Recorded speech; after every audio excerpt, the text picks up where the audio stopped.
Mesdames, Messieurs, ravi de vous retrouver pour une édition spéciale, car l'événement est spécial.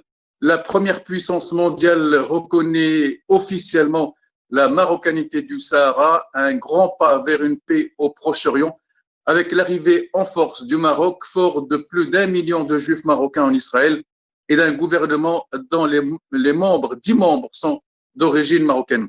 Nous avons remarqué et surtout entendu le représentant du chef du gouvernement israélien hier s'adresser à son souverain, car les rois du Maroc sont les pères de tous les Marocains là où ils sont. Monsieur l'ambassadeur, merci d'avoir répondu à notre invitation afin d'éclairer les responsables belges et les membres de la communauté marocaine sur les derniers développements sur le dossier. Monsieur Hammer, que représente un tel succès? Quel changement provoquera-t-il sur ce dossier bloqué depuis pratiquement 45 ans? Oui, d'abord, je voudrais vous remercier pour cette invitation. Et effectivement, c'est un grand événement que nous connaissons depuis quelques jours, depuis la décision du président Trump de reconnaître la souveraineté marocaine sur les provinces du Sahara et considérer que le projet d'autonomie présenté par le Maroc constitue la seule issue pacifique à ce conflit qui n'a que trop duré. C'est un grand événement pour plusieurs raisons. Je pense que l'administration américaine, qui a toujours soutenu la souveraineté du Maroc sur le Sahara, mais aussi le projet d'autonomie, qu'elle soit républicaine ou démocrate, les responsables américains ont toujours manifesté leur soutien à l'initiative marocaine d'autonomie dans le cadre de la souveraineté marocaine et avaient toujours considéré que l'indépendance du territoire n'est pas envisageable et n'est pas une option réaliste. Donc, la décision du président Trump, c'est le couronnement d'un processus qui a commencé il y a de nombreuses années, durant lequel la diplomatie marocaine, sous l'impulsion de Sa Majesté Mohamed VI, a su convaincre les Américains de la justesse de sa cause. Je pense que cette décision envoie plusieurs messages. Le premier message, c'est conforter et confirmer que l'issue d'un conflit qui dure depuis plusieurs décennies ne peut être que politique, pacifique, réaliste et pragmatique. Et cette issue politique ne peut se faire que dans le cadre de la souveraineté marocaine et que le projet d'autonomie qui a été avancé, présenté au Maroc déjà en 2007 et qui avait reçu l'appui de la communauté internationale constitue le cadre adéquat pour régler ce conflit.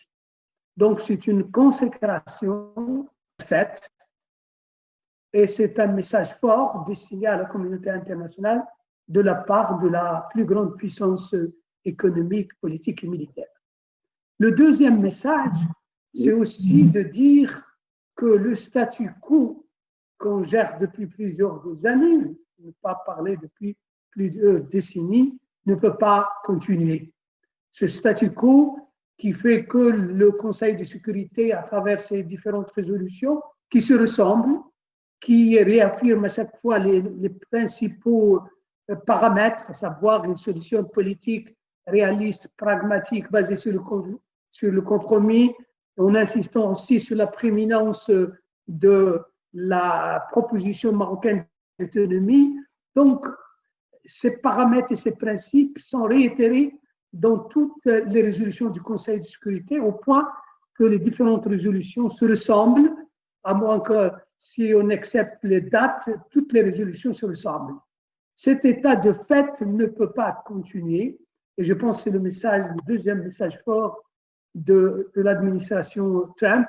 Ce dossier doit être réglé, la page doit être tournée, et nous avons un cadre approprié pour régler ce conflit, à savoir le projet d'autonomie.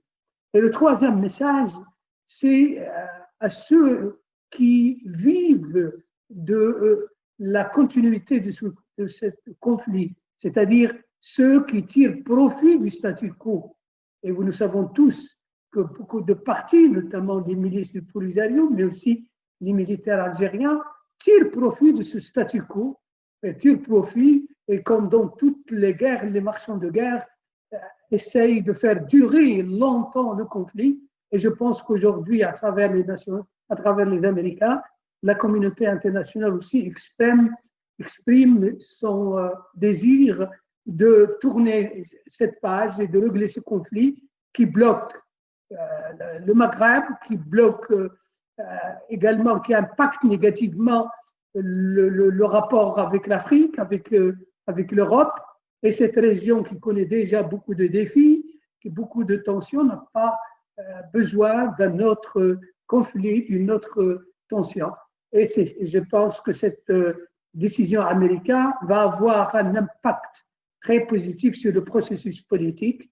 Il va entraîner certainement d'autres pays qui vont confirmer l'importance du projet d'autonomie dans le cadre de la souveraineté. Et c'est un message qui est adressé aux intransigeants qui profitent du statu quo pour leur dire basta, pour leur dire c'est assez, 45 ans de tension, avec tous les efforts que le Maroc fait pour régler ce problème, il est temps aujourd'hui de régler définitivement ce conflit et de permettre à cette région de reprendre le rôle qui est le sien, à savoir un partenaire fort, solidaire, à la fois de l'Europe, mais aussi de l'Afrique. Oui, monsieur l'ambassadeur, à ce sujet, les diplomaties des pays frères et amis se précipitent à ouvrir des consulats dans nos provinces du Sud. Quel regard porte Bruxelles et les instances européennes sur cette évolution et sur ces changements sur ce dossier? Effectivement, la décision des États-Unis intervient à un moment où beaucoup de pays, plusieurs dizaines de pays, pour conforter, pour affirmer leur soutien au Maroc d'une façon forte et lisible, ont décidé d'ouvrir des consulats dans les deux provinces, deux capitales des provinces du Sud, à savoir la Laayoune et à Dakhla. Et les États-Unis vont les rejoindre bientôt avec l'ouverture d'un nouveau consulat à Dakhla qui va avoir un rôle économique majeur pour développer les activités de cette belle région. Je pense qu'aujourd'hui, tous les pays qui veulent la paix, qui veulent que cette région reste stable, qui veulent que ce conflit qui n'a que trop duré soit résolu, je pense que beaucoup de pays, pour les pays et pour l'Europe, ils doivent suivre cette dynamique et conforter aussi cette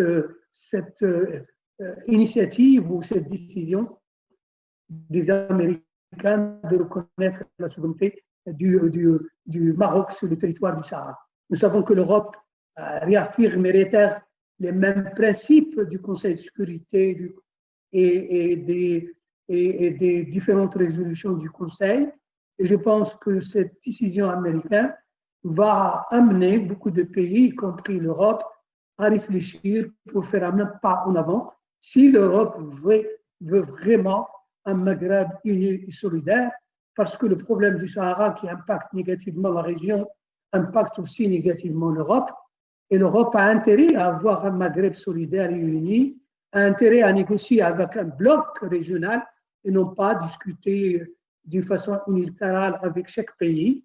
Et je pense aussi que les défis auxquels cette région est confrontée, à savoir le terrorisme, à savoir le trafic de tout genre, à savoir les problèmes du Sahel, à savoir les problèmes d'immigration, du changement climatique, les défis économiques et sociaux, ces défis ne peuvent être réglés si le Maroc ne se met pas en ordre, je dirais, uni, solidaire, et c'est une très bonne chose aussi pour l'Europe. Alors, monsieur l'ambassadeur, l'administration Trump approuve le plan marocain d'autonomie comme cadre des futures discussions et de la recherche d'une solution politique durable et mutuellement acceptable. Pouvez-vous nous rappeler les grandes lignes de ce plan Écoutez, ce plan a été présenté par le Maroc en 2007, à la suite, bien sûr, du blocage dans lequel se trouvait à l'époque le dossier. Vous savez que le Maroc a travaillé avec les Nations Unies pendant presque une décennie et avec l'autre partie pour organiser un référendum sur place. Et au bout d'une dizaine d'années, le constat a été fait par les Nations Unies, à savoir l'inapplicabilité du référendum compte tenu de l'inadéquation entre un cadre juridique physique connu et entre un contenu humain qui est très mobile. Donc les Nations Unies, en faisant ce constat de l'inapplicabilité du référendum, ont demandé aux différentes parties de réfléchir sur une voie politique, de négocier et de trouver une issue politique équitable, juste et durable à ce conflit. Dans ce cadre, le Maroc, pour montrer sa bonne volonté, a présenté le dossier de l'initiative d'autonomie, une initiative qui permet aux populations du province du Sud de gérer d'une façon démocratique et d'une façon directe leurs affaires.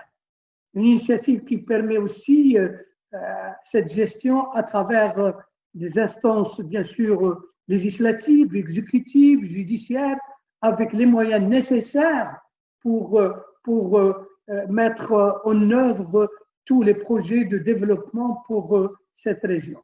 C'est une initiative qui est juste, où il n'y aurait ni gagnant ni perdant, et c'est une initiative, une fois négociée, qui sera aussi soumise à une consultation référendaire pour respecter le cadre à la fois des Nations Unies et les différentes décisions des Nations Unies sur ce dossier. Donc, le projet d'autonomie permet aux populations du Sahara, aussi bien à ceux qui existent, qui vivent aujourd'hui et sont nombreux, c'est la grande majorité qui vivent dans le territoire, et ceux qui se trouvent aujourd'hui bloqués dans les territoires algériens. Il va leur permettre d'être l'acteur principal de développement dans ces régions et avoir les pouvoirs nécessaires et les moyens nécessaires pour mettre en œuvre leurs projets dans le cadre, bien sûr, de la souveraineté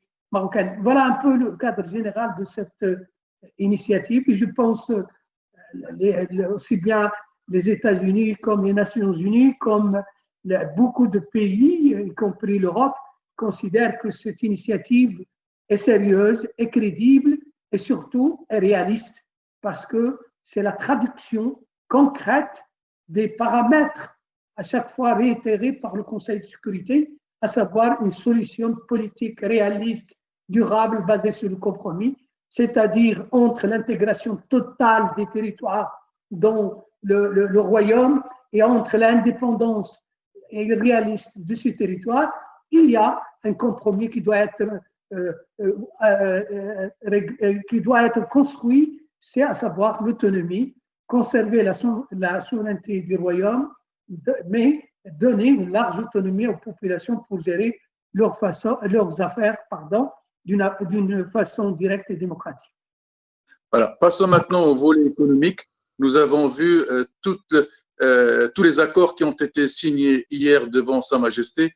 Nous avons entendu parler aussi de la présence d'autres délégations dans la région. Apparemment, une délégation russe était à l'Ayoun et à Boujdour. C'est un véritable hub économique qui est en train de se construire en Afrique du Nord, monsieur l'ambassadeur. Oui, tout à fait. Vous savez, quand on remonte un peu dans l'histoire de la région, ces territoires du sud du Maroc ont toujours joué le rôle de pont entre le continent africain et entre le monde, à savoir l'Europe, mais aussi le Moyen-Orient. La seule route qui reliait l'Europe à l'Afrique et le Moyen-Orient, et à travers le Moyen-Orient, le monde musulman, c'était cette route qui passait par ces territoires tout au long de plusieurs siècles. Donc le Maroc, dans sa fonction historique comme un pont, comme une plateforme d'échange, c'est à travers ces territoires des zones du Sud. Et bien sûr, le développement qu'a connu cette région depuis son retour à la mère patrie dans les années 70 a permis à ces territoires de connaître un développement sans précédent dans tous les domaines. Et aujourd'hui, ces territoires constituent effectivement une plateforme de rayonnement vers l'Afrique et ce n'est que, je dirais, restituer un rôle que le Maroc a toujours joué tout au long de son histoire.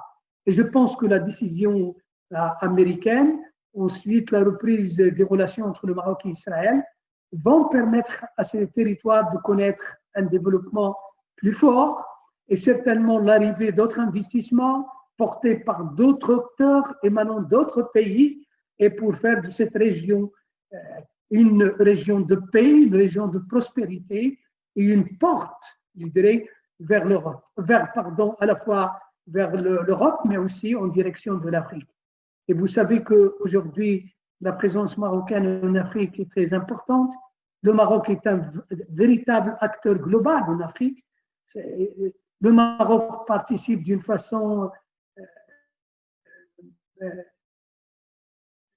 très forte dans le développement de l'Afrique, dans tous les domaines, le domaine militaire, le domaine de sécurité, le domaine religieux, le domaine financier, le domaine économique, le domaine de développement humain. Et je pense que les territoires des provinces du Sud, c'est la porte et c'est le relais en même temps entre le continent africain et entre le continent européen via, bien sûr, le Maroc. Oui, alors, le rétablissement des relations entre le Maroc et Israël va faire des centaines, des milliers d'euros. Ce sont les 800 000 juifs marocains en Israël. Il y a les juifs aux États-Unis, au Canada, en Europe. Les liens avec le Maroc n'ont jamais été ébranlés par le temps et par l'éloignement.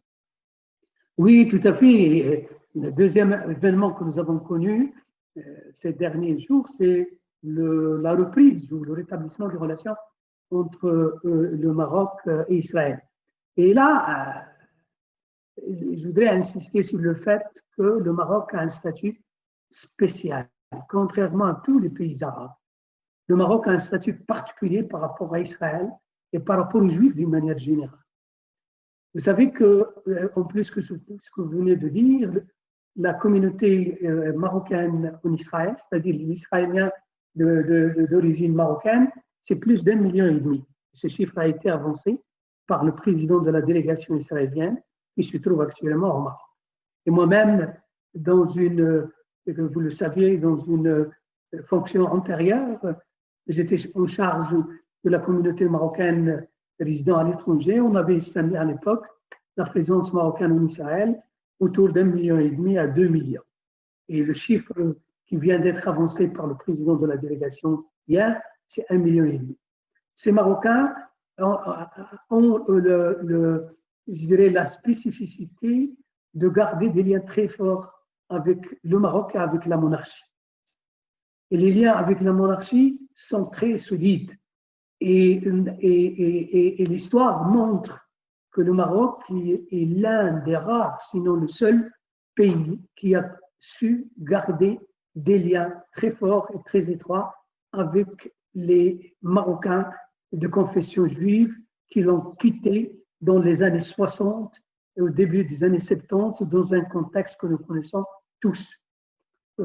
Et les Juifs, aussi bien d'origine marocaine, mais aussi dans le monde, n'oublieront jamais le rôle de la monarchie marocaine pour la protection et la défense des Juifs. Vous savez que tous les Juifs aujourd'hui, qu'ils soient d'origine marocaine ou pas, qu'ils soient séfarades ou ashkénazes ou autres, reconnaissent le rôle courageux de Sa Majesté Mohammed V dans les années 40, au moment où le gouvernement ou la résidence française au Maroc venait l'informer de sa volonté d'étendre l'application des lois racistes du Vichy pour rapatrier et refouler les Juifs du Maroc. Tout le monde se rappelle de la réponse courageuse de Sa Majesté qui a dit aux représentants de l'administration française au Maroc: il n'y a pas de Juifs ni de musulmans, il n'y a que des sujets. Et je refuse qu'une distinction soit faite entre les sujets. Et à travers cet acte courageux de Sa Majesté Mohammed V, il a pu protéger des centaines de milliers de Juifs. Et à l'époque, les Marocains de confession juive représentaient plus de 15% de la population marocaine.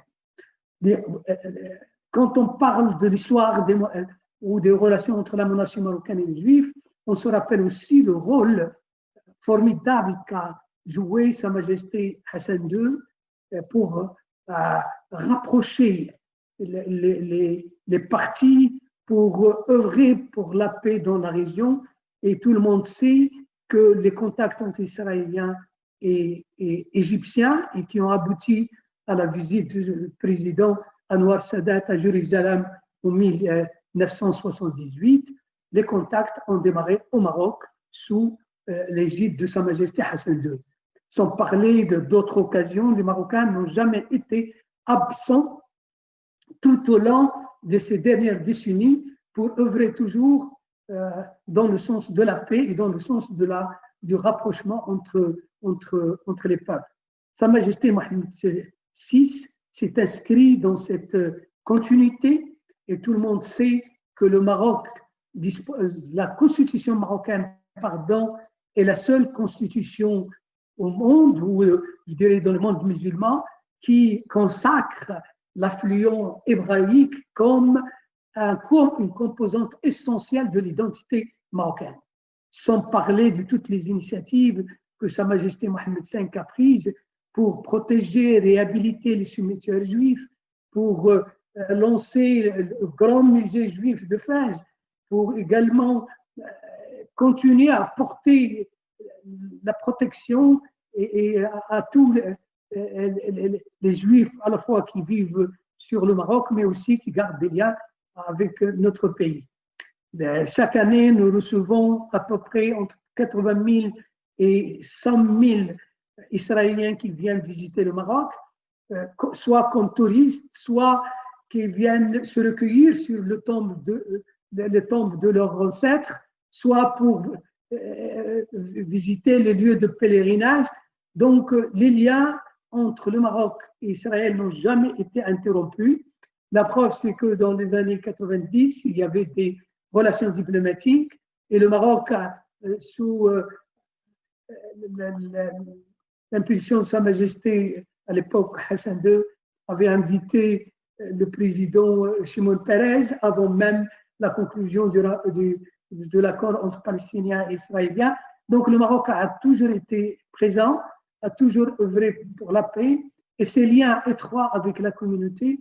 Aujourd'hui, le Maroc souhaite les mettre au service de la paix, au service du règlement juste et équitable du conflit israélien et israélo-palestinien. Le Maroc l'a toujours fait. Son soutien à la question palestinienne a toujours été fort, constant et pragmatique. Et les Palestiniens le savent. Beaucoup d'interventions et beaucoup d'initiatives marocaines tout au long, depuis les années 60, ont été réalisées par les souverains marocains, souvent à la demande des Palestiniens. Et je connais l'histoire, notamment récente, du pays pour vous dire que jamais le Maroc n'a agi sans concertation avec les Palestiniens. Et même au moment où Sa Majesté,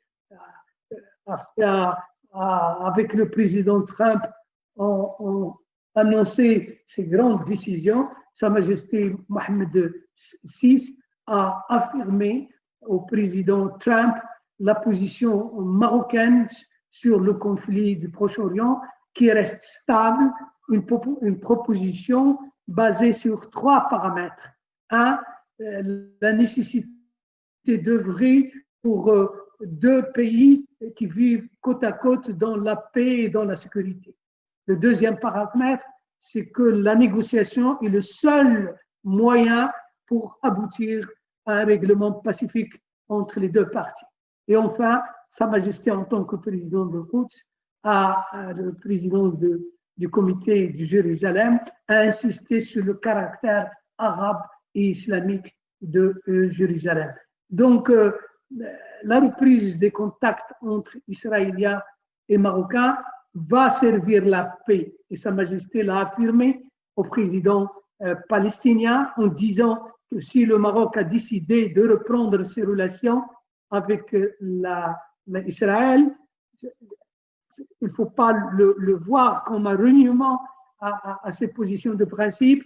Au contraire, le Maroc tente de mettre au profit de la cause tous ces mécanismes dont il dispose aujourd'hui, ses liens étroits avec les Juifs marocains et Israël, son prestige et son respect auprès des Juifs du monde entier, et cette dynamique qui est à l'œuvre aujourd'hui dans la région. Et je pense que le temps va montrer que cette décision marocaine de reprendre les relations diplomatiques avec Israël va servir réellement la paix et va permettre à cette région de connaître une dynamique qui est positive. Monsieur l'ambassadeur, merci pour ce moment passé ensemble. Merci pour toutes ces explications claires et précises. J'espère que c'est le début d'une coopération en matière d'information entre l'ambassade du Maroc et la communauté marocaine un peu partout en Belgique et à l'étranger, et puis aussi présenter la position du Maroc sur des dossiers forts comme c'est le cas la normalisation des relations entre le Maroc et Israël et surtout la reconnaissance par les États-Unis de la marocanité du Sahara. Oui, je voulais juste revenir sur. Vous avez parlé de la communauté marocaine en Belgique et je sais que cette communauté est très sensible au dossier du Proche-Orient, qui est solidaire avec les Palestiniens. Et pour éviter les amalgames et quelques lectures ou interprétations qui ne sont pas réalistes, il n'y a je dirais, aucun marchandage qui s'est fait. D'ailleurs, la politique des affaires étrangères marocaines n'a jamais été ni dans les transactions ni dans le marchandage. Les deux événements, c'est vrai, se sont produits au même moment. C'est peut-être le timing qui fait que certains milieux hostiles qui essaient aujourd'hui d'interpréter les choses d'une façon qui est totalement inexacte. Il faut resituer les choses dans leur contexte historique. La reconnaissance de la souveraineté marocaine par les États-Unis s'inscrit dans une dynamique qui remonte au début des années 2000, une dynamique qui a fait toujours des États-Unis un soutien important pour les efforts que notre pays a déployés et qui aujourd'hui veulent pousser le processus encore plus loin. Un processus très long. Et le deuxième événement qui concerne la reprise des relations, c'est pour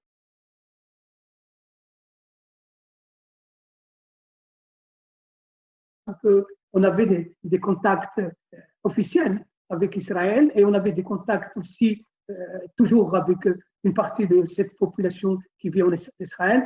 Donc, tous les efforts que fait aujourd'hui le Maroc avec Israël vont servir la paix et le Maroc continuera à soutenir la cause palestinienne qui est considérée par les Marocains comme une cause nationale. Et Sa Majesté a réitéré ce principe comme quoi le Maroc continuera à apporter l'appui nécessaire aux Palestiniens et œuvrera pour le rapprochement entre les parties pour arriver à une paix durable où deux pays peuvent vivre en paix et en sécurité côte à côte, où une région peut aussi vivre en paix. Merci.